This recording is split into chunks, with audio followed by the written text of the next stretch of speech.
Aber der Kid Rap. Servus. Hast du gewusst, Waschbären haben das Gedächtnis eines Elefanten. Sie merken sich Lösungen von Rätseln bis zu 3 Jahren. Oh, Finde ich sehr cool, habe mich auch gefreut. Das vorher schon gelesen. ich habe letztes Mal überlegt, was so meine 6 Starter-Real-Life-Pokémon waren quasi, also was ich gern hätte in meinem Set. Ja. War Waschbär dabei. Also unabhängig. Welche Tiere also, du wenn ich anstelle jetzt von ein Pokémon. Pokémon-Trainer war, aber in unserer Welt quasi. Ja, klar. Ja. Was war, also fang du mir an. Also Waschbär ist bei mir, war ja das erste, woran ich gedacht hätte. hätte. Freilich macht die ruhig mal lauter. Ansonsten bin ich ein riesen Biber-Fan. Kann ich natürlich wenig damit anfangen, aber ich hätte trotzdem da mal einen Falken oder einen Adler noch dazu nehmen Ja, sehr. für die Lüfte. Ich habe einen Raben genommen. Hauptsache ein Vogel. Ja. Die Raben sind ja sehr klug, gell? Ja. Aber ich möchte jemanden mit Kampfkraft. Ja. Also ein Adler, der kann halt einfach eine Gams abschmeißen und halt was zum Essen. Ja. Der würde keine Gams im Team zusätzlich haben. War blöd, ja. Und Kann eine uns Maus. zu Streitigkeiten führen. Alles andere. Irgendein Insekt vielleicht noch, damit es durch so ganz kleine Sachen kommt. Ja. Das war cool. Und ja, ein Hund müsste ich trotzdem oder ein Wolf. Ja, beim Wolf auch gehabt, ich glaube. Also bei mir war es ein Waschbär, ein Bär, dass ich auf was reiten, also ein Bär, so Grizzly. denke ich nicht an einen scheiß Bären. Aber bei nur mir wenn war's ich mir auch- reiten, also wenn ich auf dem Reiten Grizzly. kann. Ein Grizzly. Ich ein mehr großer. dann ich glaube, ich vergesse immer, wie so was heißen, diese Kamtschatka-Bären. Sind nämlich größer wie Eisbären angeblich. Ja. Dann hatte ich eben einen Raben, dann eben, ich glaube, einen Panther habe ich mir noch gegönnt. Ja. Und wie gesagt, einen Wolf. Hey, der anstelle des Wolfes wahrscheinlich dann, ja. Dann ich glaube, ich habe noch massiv geschwankt, ob ich noch einen Orca oder sowas nehme, also irgendwas im Wasser noch. Klar. Oder ein Orchkatzel. Ich habe Orchkatzel habe ich auch dran gedacht, aber Aber ich hätte null davon. dass ich nicht dran gedacht habe früher, ist, ich werde mir durch einen Honigdachs. Also einen Honigdachs brauche ich im Team oder halt einen Vielfraß, also einen Wolverine. Ich muss auch dazu sagen, ich habe nicht sehr praktisch gedacht, sondern einfach, was ich so Ja, ja. tiertechnisch cool finde. Wenn du gerne mal streicheln Ja, darfst. schon, ja. Wenn wir jetzt eher nicht so dabei haben. Bei mir war es jetzt ein Wels. Ja, Welswaller ist nicht so. Nilpferde finde ich kacke. Ich hasse Nilpferde. Ja, Die Nilpferde sind so, richtig. ich verstehe nicht, warum die vom Weltmarketing so eine brutal gute Promo immer gekriegt haben. Ja. Das sind einer der größten Arschlöcher Ja. überhaupt. Die haben nichts Knuffiges an sich, aber Nein. Happy Rhino. Ich habe noch kein Happy Rhino gesehen. Ja. Also, Ich habe nichts dagegen, aber ich brauche das auch keinen Frosch zum Beispiel in meinem Team. nein, die sind nutzlos. Kaulquappen wiederum sind ins cool. Schon, ja. Das sind die Speerspitze der Evolution. Ich hätte irgendwie gerne eine Sau. Ja, Sei sind Schweine cool. sind cool, ja. Ja, Ich mag ja welche. gibt viel, also ich mag eigentlich die meisten Tiere an sich. Ja, Ich kann halt eigentlich, weil ich vorher gesagt habe, ich hätte gerne einen Insekt, aber das war aus taktischen Gründen. Ja. Mit Insekten kann ich nicht viel anfangen. nein. Aber ich muss auch sagen, ich kann mit uncoole Vögel nicht so viel anfangen, mit so charakterlose Vögeln. Ja. Das ist jetzt zwar geschert, wenn ich sage, Wellensittich hat keinen Charakter.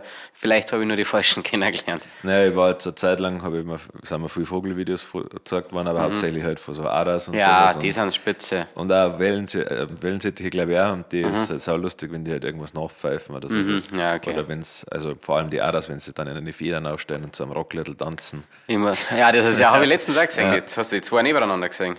Nein, war einer immer noch. Ja. Ja. Also ich mag ein Tier richtig drücken können. Also Ja. die muss umarmen können. Ja. Ob es das will oder nicht, ist ja wurscht, aber Ja. es muss, physisch muss ich dazu in der Lage sein, dass ich was zurückkriege. Ja. Passt. Genau. Wochenrückblick. Ja. Tourplanung läuft. Tourplanung Wir läuft, sind ja. intensiv dabei und das Bierpong-Turnier. Womit man, Bierpong-Turnier, da hat jemand das R groß geschrieben. Da Hey. wollte jemand wissen. Ja. Ein Bierpong-Turnier, ja. Fast. Wir waren gut vorbereitet. Ich hab's in unserem Vlog, da kommt noch übrigens ein Vlog raus. Ja. Man kann niemanden einen Vorwurf machen, außer uns selber. Ja. Mir selber, wie gesagt, mein Trainingscamp war spitze, die Coaches waren alle toll, Ja. ich war in der Form meines Lebens. Keine Ausreden, ganz und gar nicht, das war nur nicht mein Tag. Ich war mit dem Kopf nicht 100% da. Warst du immer noch ein bisschen krank? Ich habe die Leistung, die ich im Training gebracht habe, Ja. nicht abrufen können. Deswegen haben wir verloren, so ist Ja. es. Der Kid Rap war, Okay. als wir trainiert haben, muss man sagen, da habe ich mir gedacht, da haben wir ja super jemanden mit reingeholt. Aber in dieser Drucksituation, man hat gemerkt, er hat Laserfokus gehabt, der Ja. Kerl. war er auf jeden Fall stärker als ich, so ehrlich bin ich. Ich habe ein paar gute Rettungswürfe gemacht, weil dann ist doch der alte Bierponger mal wieder rausgekommen. Ja. Aber so summa summarum war es so ein 65, 35 Verhältnis, so ehrlich bin ich. Da war, dass ich beim ersten Spiel schon 3 halbe gehabt habe. Wo? Ungefähr. Im Schönraum. Ja, das stimmt, ja. Locker. Ja. ganz locker. Ja. Da war ich komplett ruhig. Es hat Spaß gemacht. Ich habe schon lange keinen sportlichen, also wenn man Sport nennen will, ich war aber schon lange nicht mehr in einer Wettkampfsituation. Ja. Also. Ich muss sagen. Weil Konzert ist für mich also nicht, das ist eine gemeinde Wiesen. Ja, klar. Also das löst sowas nicht mehr aus. Ich muss aber sagen, Bierpong im Zuge eines Wettkampfs, also eines Turniers, macht, du mit dem Go-Kart fahren warst du in einer Wettkampfsituation. Stimmt, da war ich gleich raus, also hat mich immer genervt. Blöd. Also, weil mein Go-Kart nicht gegangen ist, ja nicht, weil ich nicht. Kid-Rap war gut an sich. Klar, manche waren besser. Ja. Der Markus zum Beispiel. Ja, aber gut, das Go-Kart von mir hat 2 Markus schleppen müssen. Ja, stimmt, ja, muss man dazu sagen. Ja. Ich bin gerne in Wettkampfsituationen, aber nur insofern, weil ich finde, da nimmt man es ernster. Das ist deswegen habe ich ja am Flughafen, wo ich das erste Mal Tischtennis gespielt habe, bei der Ankunft in Estland, habe ich gesagt, ja, machen wir ein Spiel gegen die Wildfremde oder den. Und das macht dann irgendwie mehr Spaß, weil sonst spielst du nie. Und das Gleiche ist beim Bierpong. Ja. Wenn ich es einfach nur zu Saufzwecken spiele, das gibt mir nichts. Klar bin ich ein guter Verlierer, ganz und gar nicht. Aber, nein, warte, ich korrigiere mich, ich bin kein schlechter Verlierer, ich verliere noch nicht gern. Ja. Also, es war bei uns so, wir haben von 3 Spielen in der Vorrunde 2 gewonnen und gar nicht so uneindeutig. Also das zweite haben wir haushoch gewonnen, weil die Mädels, wie soll ich sagen, gar nicht so gut waren. Und das dritte haben wir dann halt haushoch verloren, weil dieser Typ, die sind dann auch Dritter geworden im Gesamtding, gell? Die haben sowohl uns als auch das DJ Dream rausgeschmissen, weil dieser Typ 2 Meter groß war. Der hat so geschmissen, wirklich so eine Bogenlampe gemacht. Ja. Und der hat bei uns im Spiel, also in Summe, du sagst einmal, er hat 3 vielleicht nicht getroffen, der hat 2 nicht getroffen, der hat alles getroffen, jeden perfekten Wurf, deswegen war das Spiel dann entsprechend schnell vorbei. Ja. Haben wir eine 6-0 Niederlage hinnehmen müssen und dann war es von der Becherdifferenz her so, dass wir trotz unserer 2 Siege nicht in die nächste Runde vorgedrungen sind, während der DJ Dream mit einem Sieg, einer Niederlage und einem Unentschieden schon weitergekommen ist. DJ Dream waren der Harry und der Fabi, falls die Leute nicht wissen, genau. Waren der Harry und der Stefan also. Richtig, ja. DJ Harper. Ja. Haben ein super Spiel gemacht, muss man dazu sagen. Haben am Anfang ein bisschen gestunken, also ehrlich bin ich. Also nicht, dass die weiterkommen, sondern dass wir nicht weitergekommen sind. Und weil pass auf, jetzt mal zu. Hätte ich auf dem Schirm gehabt, weil hätte ich so weit denkt, dass nachdem ich 2 von 3 Spiele gewonnen habe, noch die Möglichkeit besteht, dass wir rausfliegen, dann weiß ich nicht, hätte ich wahrscheinlich das letzte Spiel hätte mich noch ein bisschen mehr bemüht, weil das war für mich so ich weiß nicht, ob ich dann vor allem in die letzten, weil es die noch 2 Becher oder so gehabt, dann habe ich mir gedacht, gut, dann müssen wir zu meinem Aufsetzer halt irgendwas probieren. Ja. Aber ich habe gedacht, scheiß drauf. Ja. Und dann war ich ein bisschen frustriert, dass wir nicht weitergekommen sind. Aber das Gute ist, wir haben dann in der Loser-Runde weiterspielen dürfen, haben dann da gegen die Mädels sehr knapp gewonnen und das, obwohl die rabendicht waren. Ja. Aber in den nächsten Runden sind wir so deklassiert worden, meiner Meinung nach. Ja. Und das war einfach zu eindeutig und dann haben wir gedacht, gut, alles klar, du bist zu Recht in der Verliererrunde. Ja. In der Gewinnerrunde hätte es nicht recht viel besser für uns ausgeschaut, glaube ich. Nein, aber sonst ein cooles Event. War spaßig, haben es gut gemacht, die Jungs und Mädels. Feines Bier hat es gegeben. Super Bier hat es gegeben, gute Wurst hat es gegeben.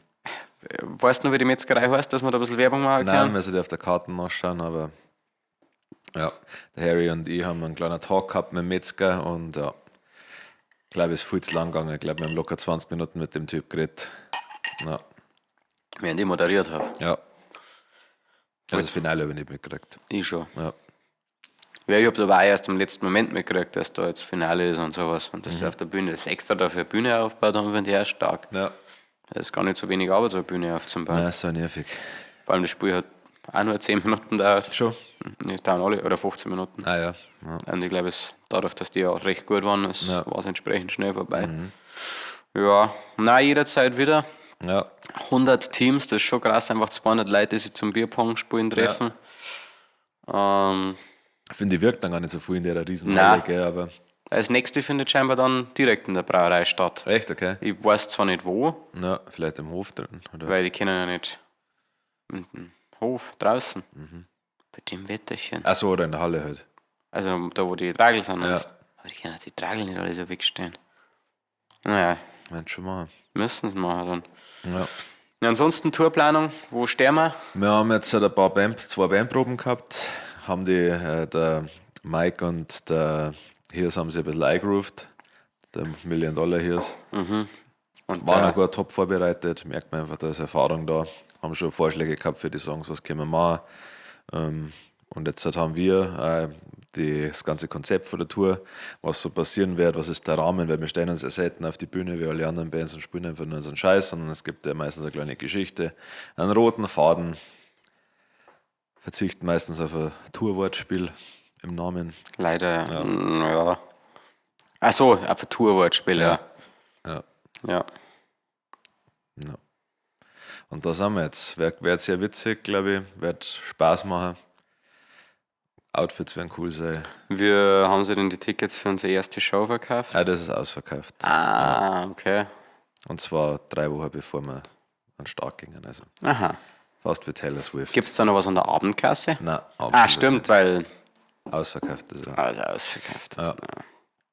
Genau. Sehr Mir schaut es geil. auch schon gut aus, jetzt auch schicken. Ist schon, ich glaube, so 70%, grob 60-70% sind weg. Also, so was ich, das Feedback auf unser Ding, das wir geschalten haben, ist relativ gut. Also, ich glaube, da bin ich jetzt gespannt auf die nächste. Ja, ich hasse das wie die Pest, dass ich dann nicht gleich die Zahlen habe. Ja. Weil Wann kriegen wir den nächsten ich Stand? glaube, immer Montag oder Sonntag oder Montag kriegt es immer. Weil da, ich glaube, dass weil jetzt haben wir es erst seit einer Woche oder so Ja. beim Laufen. Ich glaube, dass da schon ein bisschen was reingeschwart. Ja. Wahrscheinlich 10 weniger. Ein Ding, Hinweis von Facebook, dass wir eine Urheberrechtsverletzung haben. Ja.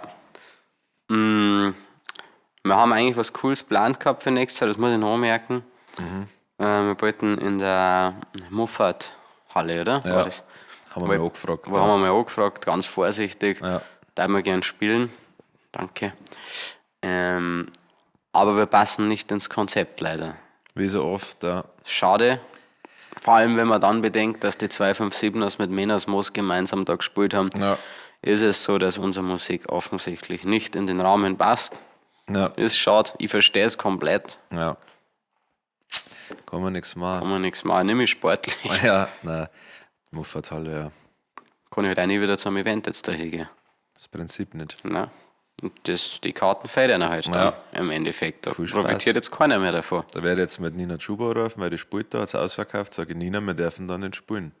Sorry. Und dann wird sie sagen, ich habe euch mal im Augenwinkel irgendwo aber gar nicht wahrgenommen, beim, wo haben wir gespielt, Zaubertal Festival. Ja.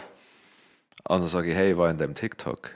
Im Hintergrund bin ich geguckt. Stimmt, ja, das hast du gesagt, ja. Also ich bin ein Du Star. bist mir was schuldig. Sag Stimmt, ich, ja. Nina, du bist mir was schuldig. Ja, Da steht noch was aus, ja. ja, das macht er mal. Aber auch wenn sie es regeln, da ich nein sagen jetzt. Ja. Naja, Egal, Tour wird geil. Auch ohne Muffathalle. also wir werden es wahrscheinlich trotzdem irgendwie schaffen, nächstes Jahr dann noch einen großen Abschluss zu machen von der Tour, mehr oder weniger. Ja. Los Brutalos wird nämlich 16 Jahre alt, also darf Los Brutalos jetzt endlich Bier trinken. Ja. Und das muss natürlich gefeiert werden. Ja. Man sieht es null an, gell? Nein, Das ist schon 16 Jahre, dass man das schon 16 Ja. Jahre betreibt. Naja. Kid Rap, das Thema der Woche. Ich weiß nicht, ob du Ja. damit was anfangen kannst, aber das Selbstbewusstsein. Wie wird man selbstbewusst? Woher kommt das Selbstbewusstsein bei euch, also bei uns? Ja. Wie wichtig ist das für euch? Welche Situationen hat uns geholfen? Gutes Thema. Wie wird man selbstbewusst, Kid Rap? ich glaube, also es gibt mehrere Wege, um selbstbewusst zu sein oder zu werden. Ich weiß auch nicht, ob man immer selbstbewusst ist oder ob man in manchen Situationen vielleicht selbstbewusster ist wie in andere. Ja, also ich glaube, wenn man was Gutes wird man selbstbewusst darin, weil man ja, oder wenn man Erfolge hat, wenn man ein gutes Umfeld hat, das wo einem pusht, glaube ich, wird man auch selbstbewusst. Wenn man sich mit sich selber beschäftigt und ehrlich ist und schaut, was man verbessern kann und da dann Oder wenn man einfach ein geiler Typ ist und Ja, jetzt sind wir am Punkt. Ja. Ich glaube, bei mir kommt es tatsächlich gut ziemlich von daheim. Also meine Eltern waren eigentlich bei allem, was ich gemacht habe, sehr supportive, muss man sagen. Ja. Es ist nicht so, wenn irgendwas nicht gut war, haben sie nicht gesagt, das machst du ganz toll, sondern ich habe einfach das Glück gehabt, waren die Dinge, die ich gemacht habe, immer relativ okay. Ja. Weil, wenn ich nicht okay drin war, habe ich es nicht mehr gemacht. Ja. Das war so mein Geheimnis. Aber es ist halt einfach nie irgendwie von daheim von vornherein schon gekommen, du, das ist nichts für dich. Ja. Sondern, probier es aus und wenn es dir taugt, dann machst du es weiter. Also wenn ich was nicht machen dürfen oder können, dann ist es am Geld gescheitert.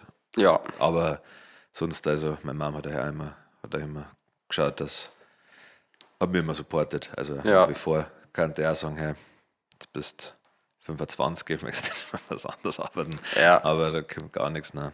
Also. Ich glaube, die interessieren sich einfach nicht für uns. Unsere Eltern ist jetzt, dass das der Punkt ist. Ja. Meine Mama, glaube ich, tut immer noch so, jetzt hast du eine Woche nicht gekriegt oder 2 Wochen und im Endeffekt hat sie gar nicht dran gedacht. Nein, null. Ja, die wird sich denken, Gott sei Dank ruft mir dieser Vollversager nicht. Vergiss deine Mama den Geburtstag auch mal. Ja. Egal. Ja, sind jetzt den schlimmsten Tage des Lebens. Es gibt 2 so Dinge, finde ich, bei mir. Also einmal ist halt das, wie du schon sagst, die Umgebung, die kann einem dabei helfen, selbstbewusst zu werden oder zum Bleiben. Ja. Aber bei mir ist es auch so, ich weiß nicht, ob das dann passt als Selbstbewusstsein, ob das wirklich zutrifft dann. Aber bei mir ist es so, wenn jemand sagt, ich kann das nicht oder ihr schafft das nicht, dass das dann mir eher eine Trotzreaktion auslöst, wo ich dann, ich weiß nicht, ob das wirklich was mit Selbstbewusstsein zu tun hat, irgendwie schon. Also ich denke dann, wenn jemand sagt, ich kann es nicht, dann denke ich mir noch mehr, du kannst es schon. Ja, er ist auf jeden Fall ein Motivator, also viele Sachen von mir, die sind eigentlich so aus Trotz oder Wut oder so entstanden. Ist auf jeden Fall mehr eine Motivation, wie jetzt einfach das Ziel selber allein, sondern es ist schon immer das ich möchte jetzt sagen, dass ich es geschafft habe. Jetzt wie das Muffertal-Ding, wenn du jetzt zum Beispiel nimmst, die sagen, hey, nein, dann denke ich mir, Gott, fickt euch, dann machen wir es halt woanders und machen es noch viel cooler und dann schmeiße ich einen Molotow-Cocktail in einen Scheißland. Ja. Irgendwann. Vielleicht war es auch nicht ich. Mark my words, ich weiß nicht. Nein, auf keinen Fall. Ich war nämlich auch nicht dabei. Ja. Von dem her macht euch da keinen Kopf. Ja, gleich zeitlich da. Ja, okay, macht da nichts. Steht da? Ja. Ich mag jede Perspektive gerne an dir. Ja, nein, ich glaube, es ist schon immer trotzdem ein bisschen eine Typsache. Also, ich glaube, manche Sachen kann man sich einfach nicht komplett antrainieren. Ich finde, ich glaube, der erste Schritt ist einmal, du musst einfach nur erinnern, dass du es kannst. Ja. Also du darfst da keine, und eigentlich scheißt da nichts, nach feit nichts. Es trifft einfach, klar gibt es Situationen, wo die Fallhöhe größer ist, aber grundsätzlich, ich meine, ich bin ja auch selbstständig gewesen, seitdem ich, 20 bin und habe mir nie gedacht, ich schaff's nicht oder habe dann auch in sehr jungen Alter schon relativ große Aufträge oder wichtige Aufträge gemacht. Und ich habe eigentlich gewusst, dass ich es noch gar nicht so wirklich kann. Ja. Aber bin trotzdem ein und habe mir gedacht, gut, was soll denn passieren? Ja. Und irgendwie haut es dann ja doch immer hin. Ja, das habe ich auch bei jedem Job gehabt, den ich gemacht habe. Also habe auch früher viel Verantwortung für viele Leute gehabt, mit 19 oder so. Ja. Aber es war mir immer egal eigentlich. Also ich habe mir auch nie gedacht, das überfordert mich jetzt, weil alles, was kommt, kann man sich eigentlich lernen. Also klar, jetzt wäre das kein Quantenphysiker mehr, aber so alle normalen Sachen, glaube ich, kann man sich schon aneignen, wenn man will und wenn man die Zeit hat und die Lust. Und dann, wir haben uns ja noch nie Gedanken gemacht, ob was nicht klappen kann. Dummerweise, war nicht immer gut, aber im Endeffekt sind wir jetzt da, wo wir sind und das ist jetzt gar nicht so schlimm, finde ich. Also wenn man was verändern kann, dann ist das Umfeld, glaube ich, das ist schon, also man kann schon in einem schlechten Umfeld sein, wo Leute immer sagen, nein, mach das nicht. Oder die einfach einreden, obwohl es gibt ja Leute, die da sagen, du bist schlecht in was, obwohl du eigentlich gut drin bist. Aus Neid, aus was weiß ich. Ja, es gibt oft Leute, die wollen die halt klar halten. Auf einem Niveau halten und möchten, keine Ahnung, wenn du dich selbstständig machen willst, mengen sie das halt nicht, weil du dann vielleicht dann nicht mehr in einem Kosmos so stattfinden kannst, weil sie dann trotzdem noch in die Arbeit gehen oder du halt dann weniger Zeit hast. Also vielleicht und irgendwann dann halt viel mehr Zeit. Ja, das sagen die meisten Selbstständigen, aber jetzt habe ich Jetzt habe ich Ja, richtig das gibt's viel ja, was Zeit, mache ich denn jetzt mit Jetzt meiner bin ich Zeit? fertig, Ja. bin ich fertig, Bruder. Wenn ich wieder meine Videos irgendwo aus von den Balearen drehe und sage, möchtest du auch komplett frei sein? Ja. Und ich arbeite am Tag 5 Minuten am Pool mit Blick auf die Palmen. Ja. Das sind die 5 Minuten am Tag, die ich verbringe, um diese Coaching-Videos zum Drehen. Ja. Ich glaube, das Selbstbewusstsein, jetzt pass auf, auch ein kleines bisschen was mit Gleichgültigkeit zum tun hat. Ja. Gleichgültigkeit dieser Welt gegenüber. Ja. Und zwar eine gesunde Gleichgültigkeit, ein klassisches Scheiß doch drauf. Also wirklich, wir sind ja alle wirklich so wahnsinnig unbedeutend. Das ist Fakt. Haben wir letztens darüber geredet, dass 99,99999% dieser Menschheit sich null weder für die noch für mich interessiert und für die ganzen anderen Arschlöcher, die sie selber für so wichtig und so besonders halten, wahrscheinlich auch nicht. Das bedeutet, du stirbst in 60, 70 Jahren oder in 10, 15 Jahren, wenn es gut geht. Ja, schon, ja. Und dann ist wurscht, dann ist es scheißegal. Also solange du jetzt kein Hitler warst oder sonst irgendwas anderes Cooles gemacht hast. Nein, wenn du jetzt, sage ich mal, keiner von die ganz Oberen warst, dann, mein Gott. Ja. Aber das sollte irgendwo ja das Ziel sein. Von jedem Menschen, meiner Meinung nach. Also nicht Hitler, bitte. Nein, so ein bisschen was hinterlassen. Ja, so Kanye West, ja. O.J. Simpson, so jemand.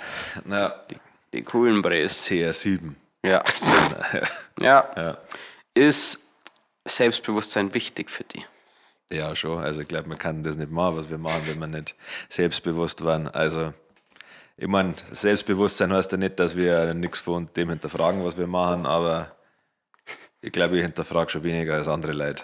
Oder denke weniger drüber nach. Also ich bin ja eher ein riesen Fan davon, dass ich es erst einmal ausprobiere und mal schaue, bevor ich dann ewig lang rumgrübel und so und denke, Alter, was soll's. Ja. Natürlich, also es ist ab und zu natürlich, kann es einmal schief gehen, aber dann ist es halt so. Dann probierst du es halt nochmal oder mach was Bestes anderes. Beispiel, als wir im KitKat waren. Ja, stimmt, ja. Wir waren nicht im KitKat. Nein. So Leid, wie wir werden nicht ins KitKat Und lassen. wenn jemand sagt, dass wir da waren, haben wir beide Feuern hochgekriegt. Ja, schon, ja. Das ist richtig. Wow! Ja. Ja. Stahl-Kid-Rap und Stahl, Alter. Ja, schon, ja. Haben sie uns genannt, wenn wir da gewesen wären. Ja, die haben gefragt, hey, wart ihr vorher beim Schmied mit euren Schwänze? Ja. Das sind ja Stahl. Das sind ja richtige Breitschwerter. Ja. Also das beste Beispiel dafür, dass manchmal unser Selbstbewusstsein nicht mit dem, was wir wirklich liefern, gematcht hat, ist meiner Meinung nach unsere frühen Auftritte. Ja. Da hat es ein, zwei gegeben, wo wir trotzdem ummarschiert sind oder aufmarschiert sind, als waren wir so wirklich. Ja. Und ich meine jetzt nicht einmal im Sinne von, wir sind so wichtig und jeder kennt uns, sondern so, auf der Bühne reißen wir jetzt wieder ab. Ja. Und sonst waren ja so Dinge wie Machtelfing oder was weiß ich, wo wir dann mit Band gespielt haben und dann 3 Leute vor der Bühne gestanden sind.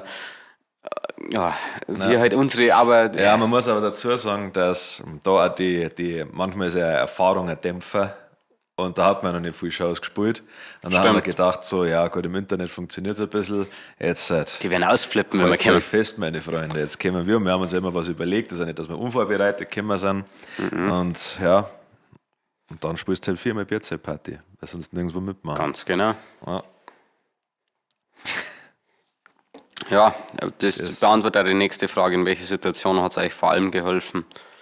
In so einer Situation, wo jeder andere gesagt hat, ja, lass uns gar nicht erst hier. Ja. Ja, aber auch beruflich. Eigentlich überall gibt es eigentlich wenig Situationen. Nein, ich glaube, es ist schon immer gut, wenn du weißt, dass du selber was wert bist, auf jeden Fall. Ja. Ich hätte 5 Fragen für dich. Ja. Welches Tattoo ist eine Red Flag? Welcher Tattoo? Männer und Frauen. Ja, Arschgeweih. Insgesamt Tribal-Tattoos finde ich schrecklich. Tribals, Ja. ein Kompass, egal wo er ist. Ja. Ich finde die ganzen chinesischen und japanischen Schriftzeichen relativ fragwürdig. Das Problem ist, ich stehe brutal im Zwiespalt, was diese Maori-Dinger betrifft, weil ich finde die unendlich geil. Aber ich kenne auch schon zu viele Arschlöcher, die haben die gar voll scheiße damit ausschauen. Weil jetzt habe ich Angst, dass ich sage und jemand dann macht es dann anstelle von mir. Ich sage es trotzdem. Ja. Maori-Tattoo. Der Sinn hinter Maori-Tattoos ist ja, Ein Lebensweg oder so. Dann. ich weiß nicht, auf jeden Fall erzählen das Geschichten angeblich in einer Tradition. Ja. Und ich hätte gerne mit ein bayerisches Maori-Tattoo, also statt die ganzen, weiß nicht, Koalas schon, ja. Was die da drin haben. Ja, eine Dodis oder Ja, so. genau, da möchte ich halt einen Wolperdinger. Nein, nicht so klassisch, aber ich glaube, dass das halt dann so ein bisschen einen eigenen Vibe reinbringen wird. Ja. Sag mal, dein neues Tattoo, das ist nämlich ziemlich geil. Das habe ich noch gar nicht in Ruhe angeschaut. Bemo Art. Weil wir jetzt da nicht so richtig singen, aber ja, das ist schon fesch geworden. Ja. Ja, der Typ ist gut. Der ist sehr gut, der Aber unendlich teuer, gell? Ja. Nein, auch nicht. Ja, normal, Völlig glaube ich. solide also für das. Wird die Minge. Und besser. Ja, auf jeden Fall. Also es auch vom Heilungsprozess tatsächlich, also keine Werbung an der Stelle. Also Gut, ja, erwähnt. doch, weil es schon Werbung, weil es ein Spätzle ist. Aber es heilt auch richtig schnell und ich habe richtig empfindlich.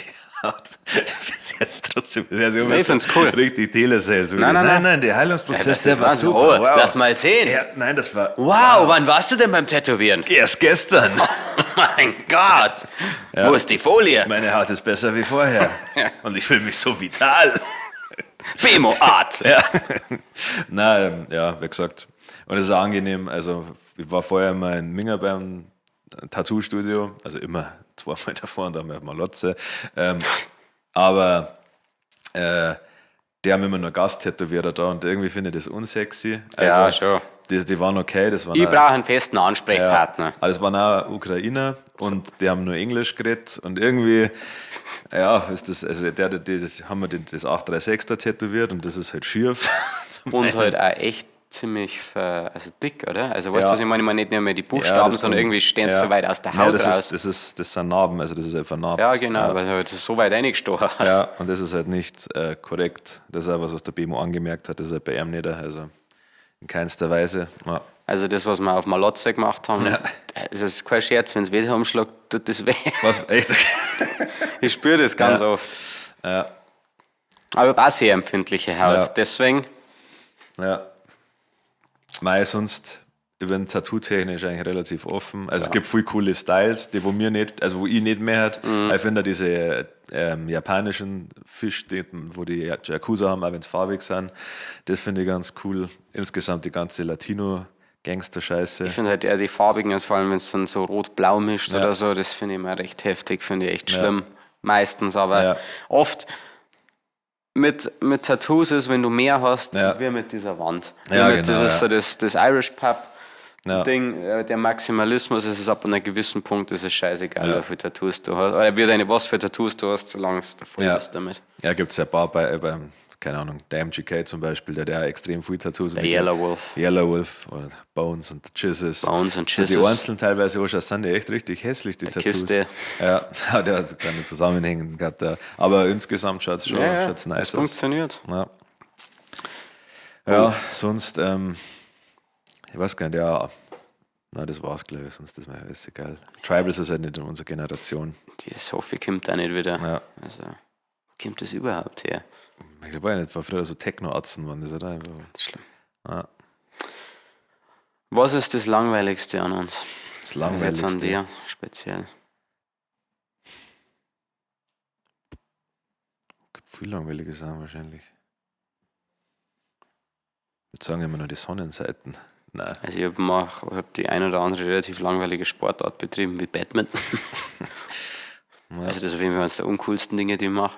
Viel Sachbücher gelesen. Ich glaube, das ist auch langweilig über Marketing und so. Ich glaube auch echt, dass unsere Business-Seiten das Ja. Langweiligste an uns ist. Eben Marketing und Ja. Branding und... Ja, Oder einer, warte, pass auf, das Langweiligste, was der Kid Rap und ich jemals gemacht haben, da unter was? Nein, der war nein, der war geil, den bereue ich keine Sekunde, ist die Zeit, in der wir uns fortgebildet haben, wenn wir Telefon-Kaltakquise betreiben. ja, Alter. Also ich glaube, das haben wir für unsere Filmproduktion gemacht und wir haben dann wirklich verschiedenste Bücher und Hörbücher. Und Videos. Und es ist so unangenehm, wenn ich nur an die Zeit denke. Das war so die Hölle. Und dann, das war Ossi, der das eine Hörbuch gemacht hat. Und er hat gesagt, ja, du musst dranbleiben. Du Und musst den Entscheider fragen. Ja, Darf ich den Entscheider sprechen? und das ist so schlimm. Und die Leute, das funktioniert nicht, Kaltakquise. Das ist also nicht so, wie es die sagen. Weil wenn ich da anrufe und sage, hey, den Entscheider, klingt das interessant für sie. Dann ja, Alter, ja. Was willst denn du, Arschloch? Was wir da Zeit verschwendet haben. Ja. Wir haben teilweise hier dann so Sessions gemacht, wo wir alle telefoniert haben. Ja. Kalter gewesen. Am schlimmsten hat es immer einen Harry getroffen. Der Harry war so nett zu den Leuten. Die haben dann 1,5 Stunden mit ihm telefoniert und dann zum Sagen, sie sind nicht interessiert. Ja. Wow, war das schlimm. Das war echt heftig. Das war zum Beispiel was am Selbstbewusstsein genagt hat. Dann, wenn du Das stimmt. 10 Leute angerufen hast und keiner hat Bock drauf gehabt, hat er gesagt, ja, schick's halt Info. Und wir haben teilweise echt viel. Hör auf. Wobei ich bitte dann am auf. 8. schon keinen Bock mehr gehabt habe. Aber was hat geholfen? Wir haben uns einmal betrunken dabei. Ja, stimmt. Ja, das war geil. Dann hat es wieder ein bisschen mehr Spaß gemacht, aber auch nicht lang. Das ist ja wie umziehen. Macht damit, wenn du bei Bier in der Birne hast, mehr der Spaß. Umziehen.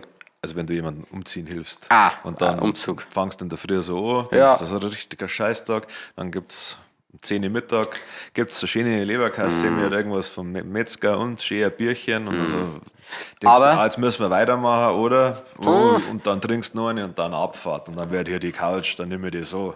Wo ich vorher die Gurtin lasse, dann den Bandscheibengurtin lasse ich liegen. Handschuhe brauche ich auch keinen mehr. weißt du, was noch geiler ist? Was? Wenn du einsteigst ins Auto, das ganze Ding gerade schön voll gemacht hast. Und nein, warte, ich muss mich korrigieren. Du hast gerade eine Fuhre ausgeladen und auf dem Rückweg machst du das Bier auf. Ja. Das bedeutet, du kombinierst ein paar richtig gute Sachen. Im Auto saufen und saufen. Zu Gelegenheiten, wo es eigentlich gerade eher kontraproduktiv sind. Ja. Ich muss auch oft an die Situation denken, ich nenne jetzt den Kunden da aus Datenschutzgründen nicht, aber wir haben einmal an mehrere Locations draht, mit mehreren Autos unterwegs und dann haben wir mit unserer Maske einmal entschlossen, dass, glaube ich, jetzt lustig war, wenn wir uns auf der 10 Minuten Fahrt schnell eine halbe einpressen. Und wir sind mit einer guten Laune da gekommen und die anderen haben sich wirklich gefragt, was los mit uns ist. Ja, schon gestrahlt. Gell, Wir waren wirklich, und der Dreh hat auch 1000-mal mehr Spaß gemacht. voll. Also jeder, der sagt, Alkoholismus ist nicht geil, der ist einfach nur ein Loser. Ja, der hat ein richtiges Problem. Ja, wirklich. Also du hast einfach keinen Spaß am Leben. Nein. Weil ich meine, da letztens unter dem Reel schreibt einer, das nennt man Alkoholismus. Ja, das wissen wir. Ja, schon. Wir sind fein damit, wir haben unseren Frieden damit geschlossen. Ja, okay, wir sind funktionierende Alkoholiker. Es gibt ja Seiten, was Positives ohne eine negative Seiten. Ich meine, du hast Religion zum Beispiel, hilft brutal für Menschen, aber trotzdem wird im Namen der Religion werden schlechte Sachen gemacht, da werden Menschen getötet, da werden Kindesmissbrauch vertuscht. Das ganze und sowas. Zeug. Aber trotzdem ist eine Religion vielleicht trotzdem für manche Menschen was Gutes. Und Genau. nur weil du ein scheiß Loser bist und deinen Alkoholkonsum nicht im Griff hast, können ja wir nichts dafür. Deswegen werden wir weiter trinken, werden super Menschen funktionieren, die Alkoholiker nennt man das, by the way. Habe ich schon gesagt. Ja. Ähm, Und so haben wir... Es ist ja das Gleiche mit, schau mal, weil du gesagt hast, es gibt immer Schattenseiten. ja. Die Leute, die zum Beispiel diese Fitness-Freaks, sag mal, wo ist da, also da, ist klar, immer irgendwann hast schön. du noch mal einen guten Körper, Ja. aber diese Anstrengung, du bist Ja. kaum daheim, Ja. weil du so viel Sport machst. Ja. Und da beschwert sich keiner und sagt, oh mein Mann, ist zu viel im Gym. Jeden Tag Händel mit Reis. Ja. Das ist auch nicht gesund. Nein, glaub das ich. ist nicht gesund. Oder so eine Schüssel voll Gemüse. Bäh. Ja. Weil du willst, wären 200, Ja. aber was bringt es mir denn, wenn ich 200 Jahre aber scheiße unglücklich bin? Erzählt's mir doch einmal 10 coole, also nicht für euch coole, sondern Erlebnisse, wo wir sagen, wow, das war jetzt cool, wo ihr nicht wirklich besoffen wart oder zumindest ein bisschen was getrunken habt. Ja. Gibt's gar nicht, einfach wenn jetzt kommt wieder irgend so ein Bastard, der sagt, Scheiße gemacht. Ich war auf dem Berg oben. Ja. Dann sag ich, und hast du da oben eine halbe gesoffen? Ja. Und dann was sagt er? Nein. Nein, habe ich nicht. Ja, ich stelle mir das immer so vor, falls man wirklich dann mal Enkel oder so hat und dann fragen sie, hey, Opa, was hast du so gemacht? Ja. Ich war im Fitnessstudio. Dann möchte ich das... Da schau dir das Bild an. Ja. und Und dann das sage so- ich, schau dir das Bild von mir an. ja, und dann klappen sie mir Sterbebeutel auf. Ja, stimmt, ja. Das ist nicht mein Nachlass, ja. Ja. Aber war eine lustige Zeit, wenn sie sagen, der Opa Egert, das war lustiger. Ja. Was hat der dein Opa hinterlassen? Ein Haus und Ja. dies und das, ein funktionierendes Unternehmen Ja. und wahnsinnig gute Gene. Und ich werde meine Enkel mal, sage ich mal, die ganzen Bierdeckel aus meiner Kutten, die vom Saufen gesammelt haben, dann werden sie sich freuen. Ja. Dann werden sie auch wie ich das Ding nehmen, schütteln und dann in die Innentaschen greifen und sagen, da ist noch 5er drin. Ja. Den habe ich letztens fast hergeben müssen, Hey. wegen einem Pfand. Habe ich aber nicht. Ja, dann haben wir für irgendwas hergegeben, oder? Ja. Irgendwas haben wir da verkauft. Echt scheiße. Nein, nur dass den... Nicht, ja, das sind damit rechnest. Ah, gut, ja, danke. Ich war wirklich enttäuscht gewesen beim nächsten Mal. Danke dir. Okay. Das beste Fahrgeschäft auf Festel. Die langsamen. Die ganz Ich lang. fahre gerne Autoscooter. Ich hasse auch das Gute. Okay. Aber ich muss auch sagen, ich mag Dinge, die mit Körperkontakt im reinen Gewichtsverhältnis, aus irgendeinem Grund ist das nicht so mein Ding. Also, Ja, ich fahre gern Geisterbahn. ja, irgendwie, Ja, aber das ist ja einfach nur, lustig. weil es so scheiße ist. Ja, dann das eine, so das Crazy House, also wo so Wackelspiegel und dann hoffe ich, dass keiner sieht, wenn ich wieder gegen den Spiegel laufe, weil ich es nicht checkt habe im Spiegellabyrinth. Also, was ich echt ganz geil gefunden habe, warst du mal in irgendeinem Berlin oder Hamburg Dungeon? Nein. Ich glaube, das ist das Meng. Ja, Also, das wahrscheinlich, ist ja. echt geil, irgendwie. Aber Fahrgeschäfte, ich mag eigentlich die wenigsten Fahrgeschäfte wirklich gern. Also, doch, Wildwasserbahn Ja, mag ich gern, weil Wildwasserbahn das ist ist geil, genau der perfekte Mix aus. Ja, Ich ja, werd wilde ein bisschen Maus nass. geht jetzt auch noch. Ja. Also ich darf eher jede Achterbahn fahren, wie irgendwas, was sie dreht, weil dann bin ich einfach raus danach. Ja. Und jede Achterbahn, bevor ich so einen Freefall Tower fahre. Weil, Zu oft gemacht, ich hasse es so abgrundtief. Ja, oder, ganz schlimm, die hohen Kettenkarussell. ja, das darf ich keinen Fall machen, das kann ich nicht. Da darf ich, Okay, wenn du schlimme Arzt Dinge warst, machen. welche Fachrichtung? Ich sage jetzt nicht Frauenarzt, Nein. weil ich glaube, das willst du auf gar keinen Fall. weil mir hat insgesamt kein Teambereich Arzt sein, er kann ja mit Fiers arbeiten. Fuß in den Bereich. ja, okay. Zahnarzt ist, glaube ich, auch schlimm. Hautarzt muss da alles so schauen, gell? Ich war gern Psychologe am ersten, falls das ein Arzt ist. Sie sagen es immer selber für sich, aber ich Ja, glaube, es zählt nicht. das wird Zahnarzt. Ja, ja. Das ist also Dann da. bin, wenn ein Zahnarzt der richtige Arzt ist, dann bin ich ein Pianist, Ja, Konzertpianist. stimmt, ja. Und ich bin Tobi Hendricks. Ja. Ja, war Tierarzt. Nein, möchte ich Ja. auch nicht eigentlich, kennt man gerade. Ja. Also die Motivation, ein Tier am Leben zu halten, obwohl es auch ist, war, glaube ich, hoch bei mir. Oh nein. Ihr Meerschweinchen hat es nicht geschafft. Möchten Sie es einäschern lassen oder kann ich es essen? Essen Sie das noch? Ja, gut. Das ganze Tier muss verwertet werden. Ja, schon. Habe ich gleich im Podcast auch schon erzählt, dass ich mal beim Tierarzt Praktikum gemacht habe und dabei war, wir so einen Meerschweindeltumor weggemacht haben. Was machst du dann damit? Also, Ein Tumor, Ja. wenn es nicht isst, meinst du. den mit Essig und Öl. Freilich, ja, da gute Jagersauce. Ja, Preiselbeeren. Ja, ich war Gott sei Dank Gott, während meiner Schicht das Quartier gestorben. super. Da habe ich Glück gehabt. Aber hast du nicht gesagt, wann ist es verloren gegangen oder war das? Der Hund war weg, ja. Also beziehungsweise ist ein Hund rumgelaufen und dann haben sie einen Tierarzt angerufen, aber ich nicht ganz gecheckt habe, ob er schauen kann. Und Der den Hund fangen kann. ja, und dann bin ich mit einer ausgebildeten Arzthelferin da rumgelaufen und dann haben wir den Hund gesucht. Aber Hast du gefunden? Nein. Das ist war okay. ein scheiß Fisch bei Haut, das besteht alles aus Wald. Und Hund. Ja. Hätte ich das weg. Na, Also bei mir war die Frage? Also Psychologe. der Arzt, ja. Ich glaube, Psychologe hat mir tatsächlich Spaß machen. Ja. Ich glaube, ich darf mehr Leuten nicht helfen, Ja. als ihnen helfen, aber für mich war es ein cooler Job. ja, es war, glaube ich, eine Psychologe, weil das war ähnlich, wie wenn ich in der Selbstmord-Hotline arbeiten darf. Ich bringe mich gleich um. Okay, Ja. danke. Alles klar. Zack. Hackerl, ich habe heute schon 10 Leute geholfen Ja. bei der Entscheidungsfindung. Ja. Im Endeffekt werde ich einen Grund haben Ja, und oft mengen die Leute auch nicht, dass du nachfragst. die Wohnungen, die gibt es so knapp. Das musst du auch sagen, wenn jetzt da jemand sagt, hey, jetzt mach ich mal. Dann sage ich, Das ist es. bevor du jetzt entscheidest, sage ich mal, ins Licht zu gehen, Ja. wo wohnst denn du? Ja, schon, ja. Ja, und Ja, wenn du da schierst, dann geh bitte ins Bad, in die Dusche. Ja. Weil sonst, wenn da ist, das Mobiliar, das ist. das ist so saumäßig. wertvoll. Ja. Nein, da muss man schon sagen, ja, das war blöd. Ja, dann, ich möchte nicht das Gleiche nehmen, dann mache ich. Ich mache Gastro. Ich möchte in die Ärsche schauen. Gastro. Gastro, glaube ich, ist das auch. Wenn man Arscharzt ist. Ein Arscharzt. Ja. Du verwechselst das mit dem Ding. Also du hast einmal einen Proktologen. Ja. Ich glaube, der macht Arsch. Ah, okay. Und der Ding, das was der DJ Florida macht, Ja. der haben das Ding, wie heißt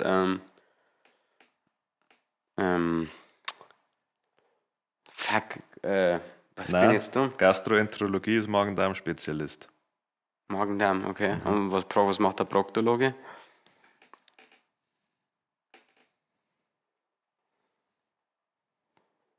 Ich frage nur. Der ist speziell für den Enddarm. Ja, mehr fürs Arschloch. Ja. Also du bist mehr für, okay, mal zusammenarbeiten. Ja. Dann kümmert ich mich ums Arschloch und wenn es weiter reingeht, dann sage ich, jetzt übernimmt der Kollege. Sage ich, bis hierhin und nicht weiter. Ja. Da hat Herr Dr. Kid Rap übernehmen. Ja, oder Hautarzt, ich glaube, das ist auch noch klar. Glaube ich gar nicht, das ist so widerlich, die ganzen Dreckspickel fressen. Ekzeme und... Ja. Ich glaube, im Auge, da darf ich immer so, wenn ich das Auge reinschaue... Warte, du hast Hautarzt gesagt, oder? Ja, schon. Also. Ich habe gerade gesagt, ich habe überlegt, ob ich Augenarzt mache, aber ich mag das nicht, wenn ich sehe, dass Augen berührt werden von anderen. Und wenn ich da reingelange, ja, ich kann es gleich als vorher. Es tut mir leid, ich weiß, das sollte besser laufen. Ja. Also hast du entschieden? Ja, ich werde Internist. Okay, ja, passt. Ja. Das habe ich gerade gelesen, keine Ahnung, was der macht. Innere Medizin, Krebs, Zeigel. Nein, das mag ich doch nicht. Wer ist der Typ, der wurde betäubt? Anästhesist. Das mache ich. Sehr gut. Ja. Machen wir das. Ja, das mache ich schon immer in die Bars. Ihr findet einen Geldbeutel mit 5.000 Euro in Bars, seid ihr ehrliche Finder. Ja. Das auf jeden Fall. Ich glaube, wenn ich es nicht nachvollziehen kann, wo Geld herkommt, dann laufe ich nicht zur Bank und sage, hier den Zehner, aber wenn ich einen Geldbeutel finde, gewinne ich tatsächlich also wenn einfach es einfach so. Vor allem bei 5.000 Euro irgendwie erst recht. Ja, vorher umso mehr das wird, umso eher. Ja. Wenn jetzt 5.020 drin sind, klar, dann kriege ich einen Findel. Ja.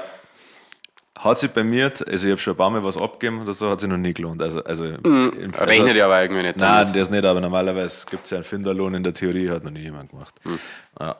Aber also, wenn ich jetzt einen Geldbeutel mit allem finden darf, schon, wenn ich eine Papiertüte mit 10.000 Euro finden darf, dann schaue ich nicht, was herkommt.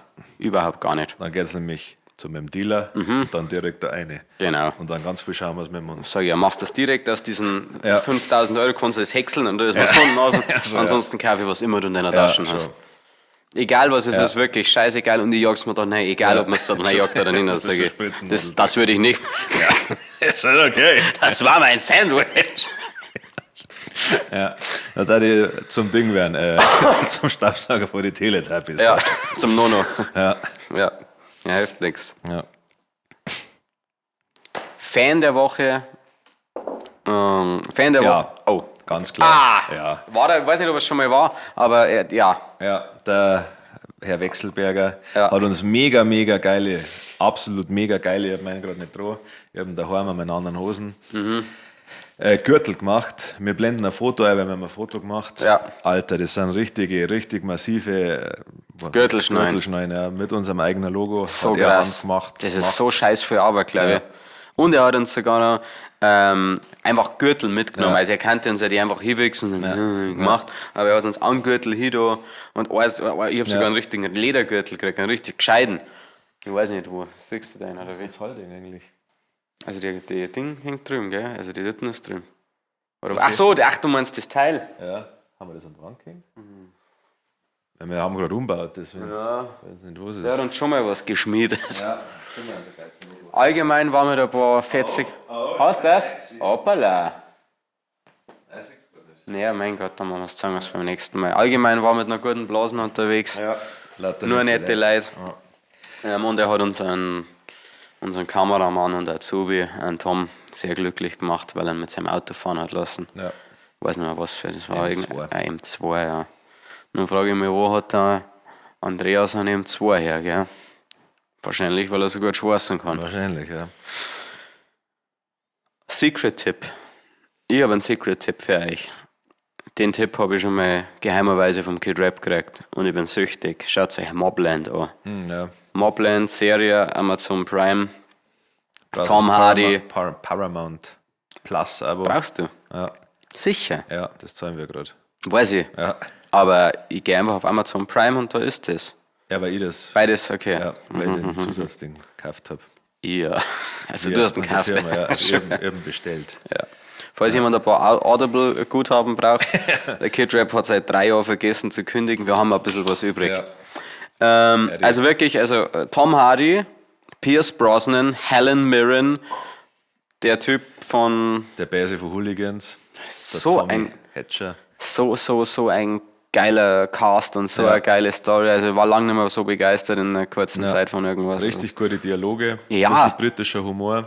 Was britischer oder mit Humor. Weiß nicht, ob das explizit britisch ist. Und schon, allein die Pausen, die Zeit, die sie sich nehmen, großartig. Also, nehmt euch die Zeit, suchtet es durch. 10 Folgen. 10 Folgen. Ja. Eine dauert 3/4 Stunde, manchmal eine Stunde. Ja. Alter. Und man denkt sich jetzt mal, wenn es ein Problem gelöst wird, aber was kann jetzt noch kommen und es geht immer weiter. Und es zeigt auf, wie scheiße Frauen sind. Das ist mir wichtig. Es gibt keine vernünftige Frau in dieser ganzen Serie. Also ich weiß nicht, ob es später noch anders wird, aber jeder Ärger, abgesehen vom Eddie, entsteht durch eine Frau. Meistens, ja. Also beziehungsweise, ich weiß nicht, ob er entsteht wirklich, aber sie tragen nicht dazu bei, dass es auflöst, positiv. Nein, das nicht. Was steht die Woche Rocket Rap? Tour. Ja, Tourvorbereitungen auf Hochtouren. Boah, das war eine geile Tour. Das war Hochtour, ja, geil. Hochtour. Hochtourig sind wir unterwegs. Ja. Stark. Schreibt das auf. Hab ich. Geben wir irgendeiner komischen Band. Schick's am Eimer. Ja, stimmt, der da nicht auf diese Tour oder so, oder? Ich weiß nicht, der hat schon einige. Egal. Genau das machen wir. Wir haben 2 neue Songs in der Pipeline, an denen wir gerade arbeiten, sobald wir stimmlich wieder auf dem Damm sind. Mein Körper wartet immer, bis wir was aufnehmen und dann schaltet er ab und sagt, Aber bei mir jetzt auch, ich habe mir gestern gedacht, heute nehme ich auf. Dann habe ich gestern bei der Bandprobe schon gemerkt, fuck, da ist schon wieder losgegangen. Ich war saumiert gestern. Noch mehr wie sonst. Das ist heftig. Ja. Und dann beim Heimfahren habe ich mir auch schon gedacht, jetzt fängt es am Hals schon wieder an. Ich check's halt auch überhaupt nicht. Gesund. Ja, sowas. Also vor allem halt, eigentlich es ist ja nicht so, dass man dann keinen Bock hat aufzunehmen, aber dann überlegst du mir, okay, vielleicht hört man es gar nicht so und dann hörst du es dann am Tag danach und denkst, Alter, und das lohnt sich halt dann nicht, aber das ist halt wack, weil du kannst gar nichts dagegen machen. Also das Einzige, was cool ist, dass ich nur tiefer singen kann, wenn ich verkältet bin, aber das hätte halt mit noch nasaler Stimme dann einfach schlimmer. Ja, es gleicht sich nicht aus, Vor- und Nachteil. Super, das war's auch schon. Ich glaube, da sind wir jetzt heute gut durchgekommen. Ja. Ich sehe keine Zeitung habe hier. Nein. Aber ist auch direkt wurscht. Vielen Dank für eure Zeit, Freunde. Ja. Und dann hat die letzten Worte wie immer der Harry.